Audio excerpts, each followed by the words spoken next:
Israel has openly intervened in Syria for the second time this year. This according to U.S. officials. They say Tel Aviv has carried out another bombing run on a target inside Syria. This following a previous strike that goes back to January. Now, it's not immediately clear what exactly was targeted in this latest attack. Some officials say it was an arms shipment on its way to Hezbollah in Lebanon. Others claim, though, it was a Syrian warehouse. So far, though, neither Israel nor Damascus have confirmed the reports, but Tel Aviv has said in the past it would do everything possible to stop the Syrian government from handing weapons over to Hezbollah. Back in January, Israel bombed a convoy on the Syrian-Lebanese border. Do stay with RT for the latest on this breaking news story. In fact, let's get some reaction now on this story here on RT. And join from California, Con Hallinan, a contributing editor for the U.S. think tank Foreign Policy in Focus. Good to see you today. Thanks for joining us on this Saturday. After the last Israeli airstrike in January, Damascus did say that it reserves the right to defend itself, but it never did. How do you expect the Syrian government to react now? I don't expect the Syrian government to do anything specific. I don't expect them to respond to this. I think that if they did, it would create the possibility of a much more massive Israeli attack. I think the idea that the Syrian government would be shipping arms to Hezbollah in the midst of a civil war to be a very dubious kind of project. I don't see what the logic of that is.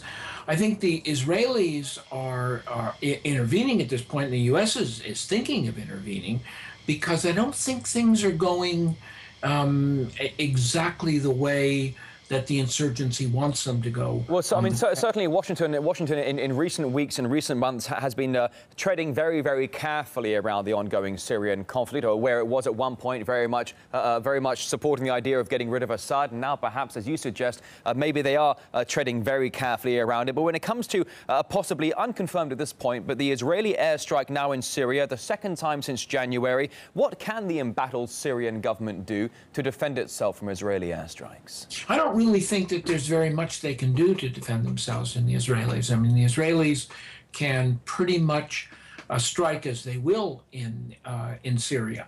What the effect of that is on the wider Arab world, I think, is the key question here.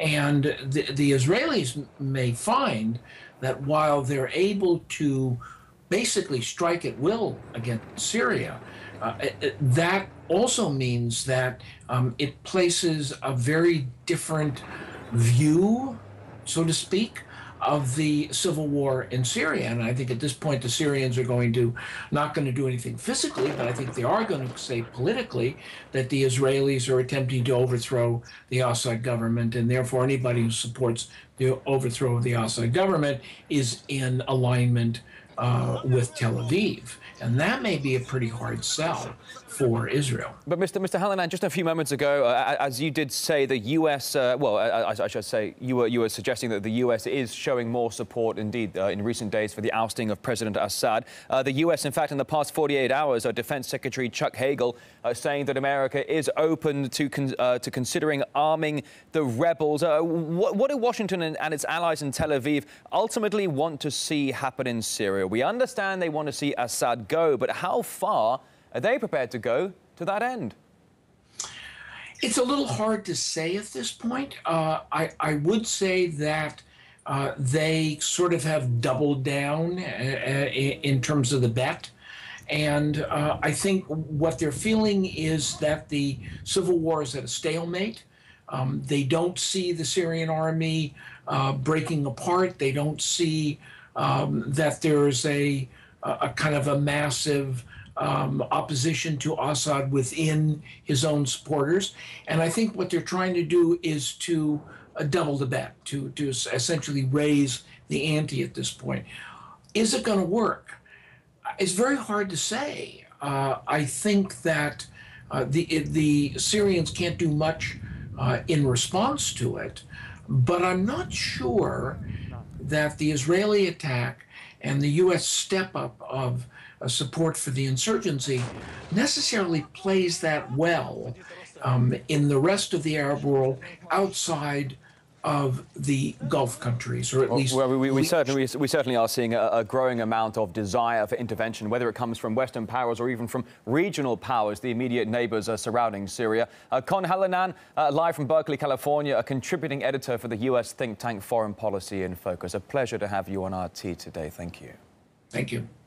All right, now let's get the latest from our RT's Middle East correspondent, Paula Slier, now joining us live here to bring us up to date on this developing breaking news here on RT this Saturday morning. Hello, Paula.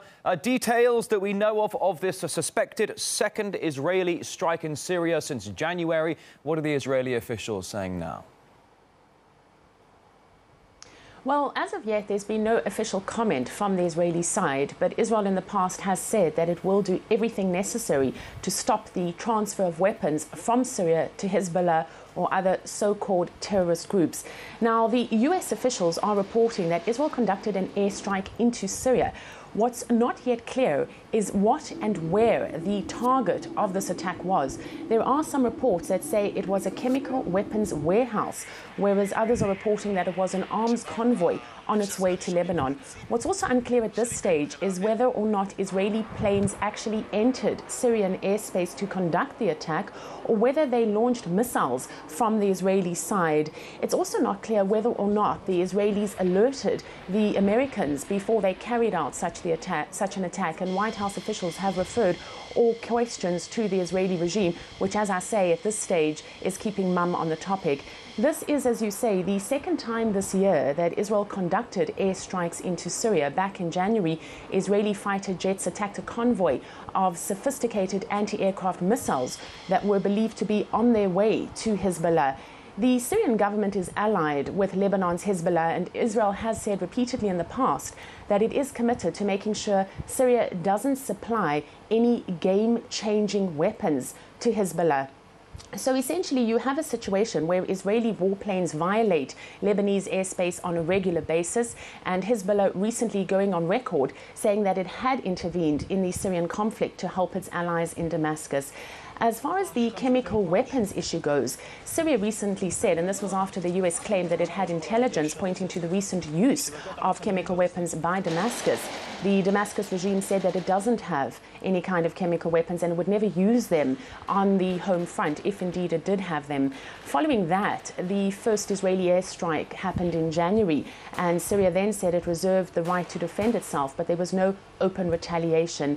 There has been tension building up between Syria and Israel for quite some time, and particularly recently, the two countries share a border, and that is the disputed Golan Heights, which is Syrian territory that is essentially occupied by Israel. And we've seen there recently clashes as well as exchanges of mortar fire in the past few months. So certainly an incredibly tense situation on the ground, but as of yet, no word from the Israelis as to whether or not they participated or carried out this strike. All right, the latest on this breaking news here on RT, that of RT's Paula Slier there, and Israel's suspected second strike this year inside Syria. Thank you.